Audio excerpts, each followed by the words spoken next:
It started at a party. Music was loud, laughter echoing off the walls, people drunk enough to blur the lines of what was appropriate. I remember the taste of wine on my lips, the warmth of the crowd, the feeling of eyes on me. I was tipsy, reckless, and I wanted attention. That's when I did it.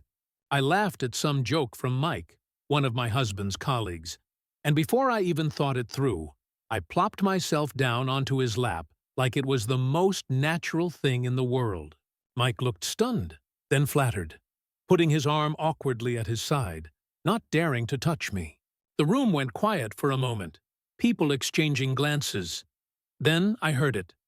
My husband's voice, sharp, cutting through the noise. "What the hell are you doing?" I turned and saw him standing there, fists clenched, face red. He looked like he was about to lose it in front of everyone. I waved him off with a smirk. "Relax," I said loudly enough for the group to hear. "It's not cheating." The words hung in the air like poison. A few people chuckled nervously. Someone whispered. My husband's jaw tightened, but he didn't shout. He didn't drag me off Mike's lap.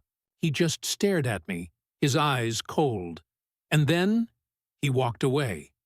At the time, I thought I'd won. I thought he was being dramatic, overreacting, too uptight for his own good. I laughed it off, got up, grabbed another drink, and told myself it was nothing. But later that night, when we were finally home, I realized I hadn't seen that look in his eyes before. Not anger, not sadness. Calculation. For the next week, he barely spoke to me. He went to work, came home, ate dinner silently, and went to bed. I assumed he was sulking, punishing me with silence, and I told myself he'd get over it. But he wasn't sulking. He was planning. The first sign came when I noticed he was moving things around. Important things. Our joint account, once flush with savings, suddenly drained down to the bare minimum. When I asked, he said flatly, "Moved it to investments. Don't worry about it." I shrugged. I never handled the money anyway. Then he started spending more nights working late. I thought maybe he was distancing himself, licking his wounds, maybe even seeing someone else to get back at me. The idea irritated me, but I brushed it aside. He wasn't the type, but I was wrong.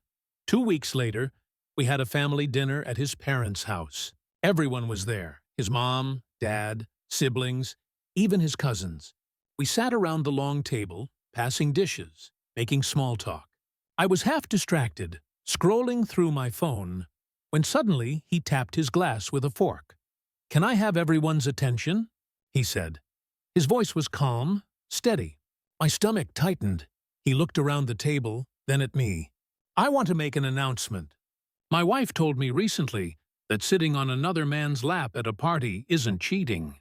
That's what she said, word for word. The table went silent. Heat rushed to my cheeks. "John!" I hissed under my breath. "What are you doing?" But he ignored me. So I figured if that's the standard, I should probably let you all know. I've been spending a lot of time with a woman from work. We've had dinners, late nights, trips. And before you ask, no, it's not cheating. Not according to my wife. Gasps filled the room. His mother dropped her fork. His father looked at me with disgust. My heart pounded in my ears. "That's not the same," I blurted, but John wasn't finished. He pulled a manila envelope from under his chair and dropped it on the table. Papers spilled out. Screenshots of my texts, photos from the party, even a short clip someone had recorded of me laughing on Mike's lap. "I've filed for divorce," he said calmly. "The evidence is all there. Financial records, proof of her behavior, everything. She thinks disrespect isn't cheating. I disagree, and so does the law." The room was chaos, questions, accusations, whispers. But all I could hear was the sound of my own breathing, shallow and panicked. He had set me up. Every silent night, every cold glance, every late work evening, he hadn't been ignoring me. He'd been building his case. I tried to speak, to defend myself, but his father's glare cut me down. "You embarrassed him," he said, voice trembling with anger. "In front of everyone. And you think that's not cheating? John stood, straightened his jacket, and looked at me one last time. You wanted to play games. You thought it was funny. Now you get to live with the consequences. And with that, he walked out.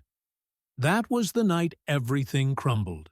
The divorce went through fast, too fast. He had the evidence, the lawyer, the plan. I lost the house, the car, even half the savings I thought were secure. My so-called harmless fun had cost me everything. I still remember his words, calm and cold, the night he left. Relax. It's not cheating. He threw them back at me like a knife, and I realized too late that I'd given him all the ammunition he needed. Because sometimes revenge isn't about shouting, or fists, or scenes at parties. Sometimes it's quiet, patient, calculated, and John was very patient.